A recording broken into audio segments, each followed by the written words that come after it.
जब से मैंने ये वीडियो देखा है तब से मुझको खुद ही कुछ समझ में नहीं आ रहा कि आखिर मैं इस पर क्या बोलूं। अभी तक आपने शादी विवाह में गाना बजाते हुए देखा होगा, बर्थडे पार्टी में गाना बजाते हुए देखा होगा। मैं जिंदगी में पहली बार देख रहा हूं कि कोई शव यात्रा निकाल रहा है, उसके आगे डीजे में खेसारी लाल यादव का एक गाना था कोका कोला, उसको बजाते हुए बहुत बेहतरीन तरीके से डांस करते हुए बाकी सब लोग जा रहे हैं। ये पता नहीं कहां का नियम हो सकता है। इस वीडियो के कैप्शन में लिखा था कि ये बनारस का वीडियो है। अगर आप में से कोई ये वीडियो बनारस से देख रहा है तो हमको कमेंट में जरूर बताइएगा, क्या बनारस के अंदर ऐसा कोई नियम है कि जब शव यात्रा निकाली जाती है तो उसके आगे डीजे में गाना बजाया जाता है? इसके बारे में प्लीज आप जरूर कमेंट कीजिएगा।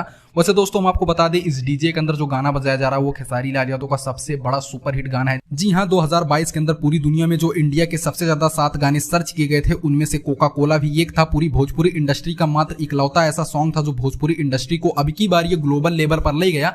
2 गाने गए थे भोजपुरी इंडस्ट्री के ही थे और दोनों गाने खेसारी लाल यादव के थे। एक था नथुनिया और एक था खेसारी लाल यादव का कोका कोला, जो अब की बार वर्ल्ड वाइड बजा था। वैसे दोस्तों इस वीडियो के बारे में आपकी क्या राय है हमको कमेंट जरूर कीजिएगा। अगर आपको इसके बारे में कोई जानकारी हो तो उसको भी हमसे शेयर जरूर